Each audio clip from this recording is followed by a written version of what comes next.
garota fofa com que eu converso, que também passou por abuso, me pediu para falar sobre o amor.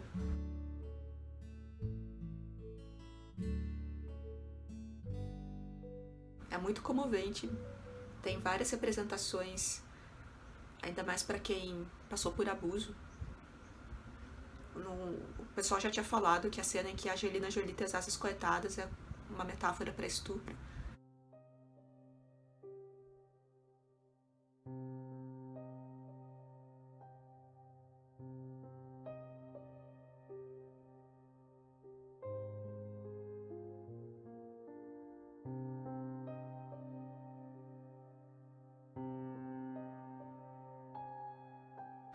E quem passou por abuso, então, acho que pode se esbaldar nas representações simbólicas, ainda mais se você imagina Malévola e Aurora como a mesma pessoa, como a sua dimensão solar e sua dimensão sombria.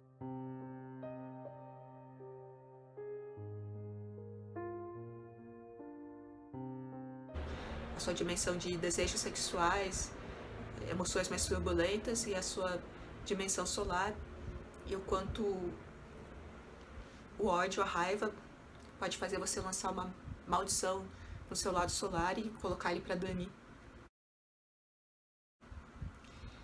No filme da Angelina Jolie, eles têm uma sacada muito interessante, que é o fato de que a Aurora não desperta com o beijo do príncipe.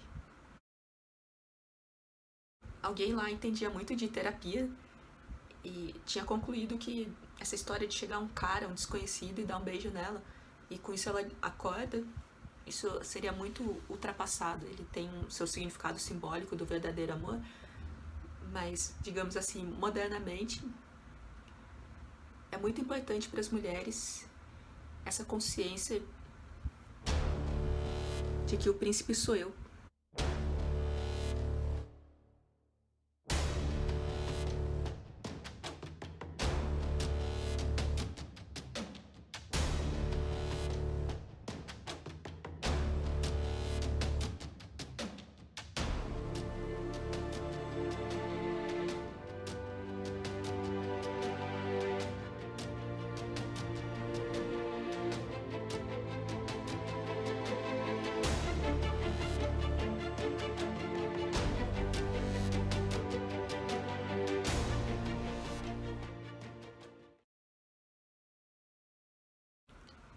Isso eu considero talvez uma das dimensões mais importantes e dolorosas do que é ser mulher. Tanto quanto para o homem existe o peso de se sentir o protetor e o provedor, eu acho que para muitas mulheres, por diversos motivos culturais, ancestrais, de egrégoras, de arquétipos, para muitas mulheres, inclusive eu, existe um enorme risco da gente viver sob essa sombra do desejo de ser salva por um homem.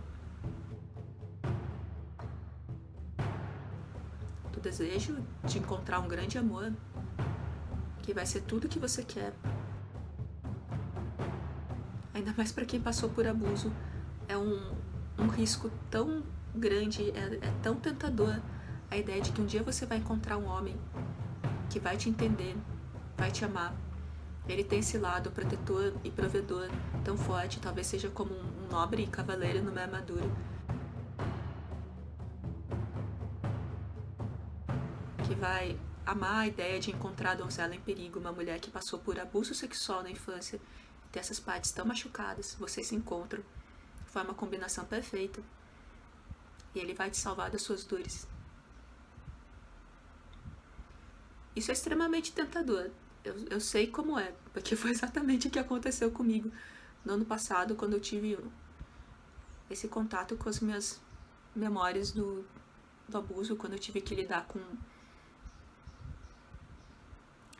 esses sentimentos. E eu tinha conhecido tal cara que eu considero um amor de muitas vidas, uma história que eu vou contar em um outro momento. Mas ele tinha totalmente esse lado protetor, provedor, cavaleiro na armadura.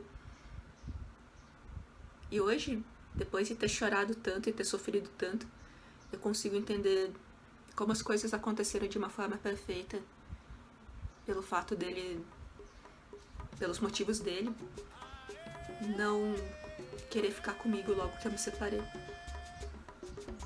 Que seria, digamos, um encaixe perfeito demais, mas perfeito no sentido de não ser uma coisa que contribuiria para nossa evolução como alma.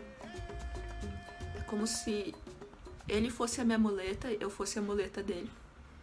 Mas para nossa evolução mesmo, a nossa maturidade, não é uma coisa desejável que a gente vivesse numa simbiose em que eu sou a donzela em perigo e ele é o cavaleiro que vem me salvar. Eu acredito em amor espetacular, em amor romântico, esplendoroso, cinematográfico e para a vida toda.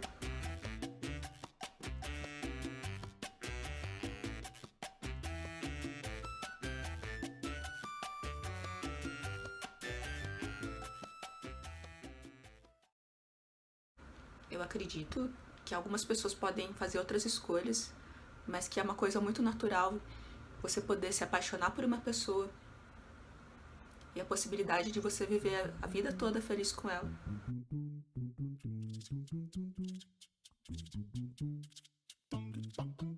Eventualmente as coisas não dão certo, e que bom que hoje em dia a gente vive um mundo em que é muito civilizado e possível o casal se separar quando as coisas não dão certo.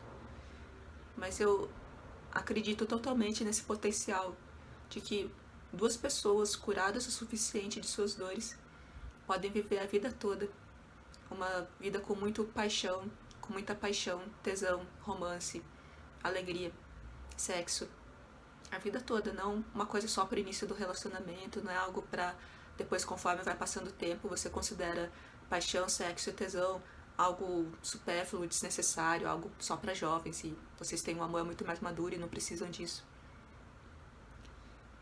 Eu já ouvi algumas pessoas falando disso, que eu considero os meus professores, e eu concordo totalmente que um amor de verdade, profundo, monogâmico, e aquela pessoa que você olha e você pensa, eu quero transar com essa pessoa até o final da minha vida.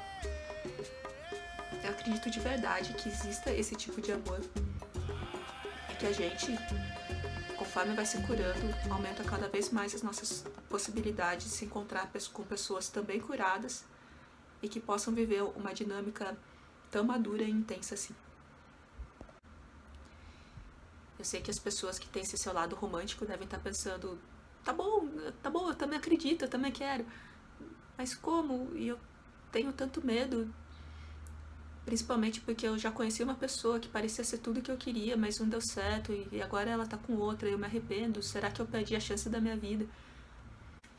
Eu acredito em reencarnação, e tenho essa relação com tal cara que eu considero amor de muitas vidas, e tenho outras pessoas importantes de outras encarnações que eu também conheci, e teve um momento em que eu também tinha essas perguntas assim, mas esse foi o meu principal grande amor, e se ele não quiser ficar comigo, eu vou passar o resto da minha vida me sentindo incompleta, me sentindo capenga, sentindo que tá faltando alguma coisa em mim, porque esta pessoa que era tão importante, ela fez outras escolhas, então agora eu sobrei. Não foi assim que eu conversei com o meu guia espiritual, mas era mais ou menos esse o espírito da coisa. Eu fiz a pergunta em outras palavras e ele me explicou que não, que eu não preciso ter medo de nada, que ao longo das nossas milhares de encarnações a gente teve muitas oportunidades para se conectar com tantas pessoas. Essa, digamos, seria a explicação, o ponto de vista de quem acredita em reencarnação. E mesmo que você não acredite em nada de reencarnação, você pode simplesmente pensar nessa ideia de que são bilhões de pessoas no planeta. São bilhões de pessoas, então são tantas oportunidades que tem de você encontrar outras pessoas e você se conectar com aquelas que têm sintonia com as suas emoções, com os seus sentimentos, com os seus valores, com o que você está querendo para sua vida. Eu acredito de verdade no amor e na paixão, e na possibilidade de viver uma vida esplendorosa com outra pessoa, mas eu não acho que a gente tenha só uma oportunidade na vida e que se não deu certo com aquela, acabou.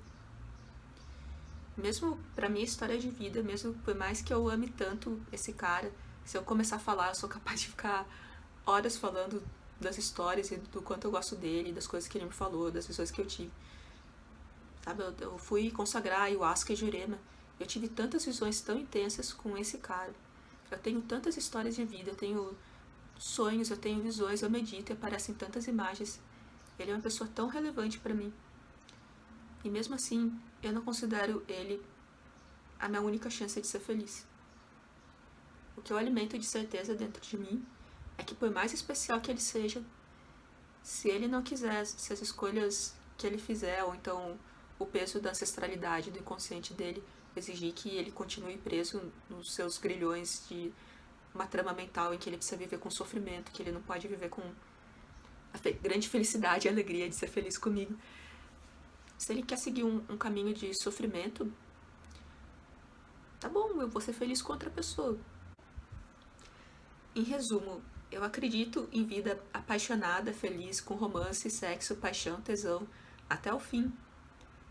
Mas não acho certo a gente buscar uma pessoa que vá ser como uma muleta, que vai ser quem vai resolver os nossos problemas, nossas dores, nossos traumas, nossa sensação de vazio. Eu acho que se a gente procura outra pessoa como uma tábua de salvação, isso tem chances exponenciais de dar ruim, sabe? É melhor não.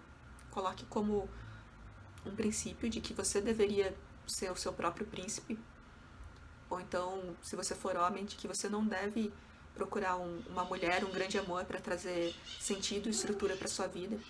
Saiba que você tem que ser uma pessoa inteira por si só, sem precisar do outro. Mas mesmo pensando assim, mantenha essa mentalidade da ideia de conhecer alguém para ser muito feliz e ter uma vida super romântica, maravilhosa com ela, mas sem que ela precise ser a sua muleta, ser a pessoa que é o eixo de tudo, porque esse é o tipo de coisa que a gente não deveria estabelecer uma relação com ninguém. Ninguém deveria ter tanto poder assim na nossa vida. Porque se a pessoa morre, se a pessoa diverge de interesses, de sentimentos, ela quer outras coisas para a vida dela, se ela se apaixona por outra pessoa, sua vida vai acabar, porque tudo estava centrado no outro. A gente não pode viver assim. A gente tem que saber o tempo todo que a pessoa mais importante do universo é você mesmo. Tudo que você faz, você tem que ter você como seu eixo, você como centro. A sua força tem que estar dentro de você e não ancorada em alguma coisa ou alguma pessoa.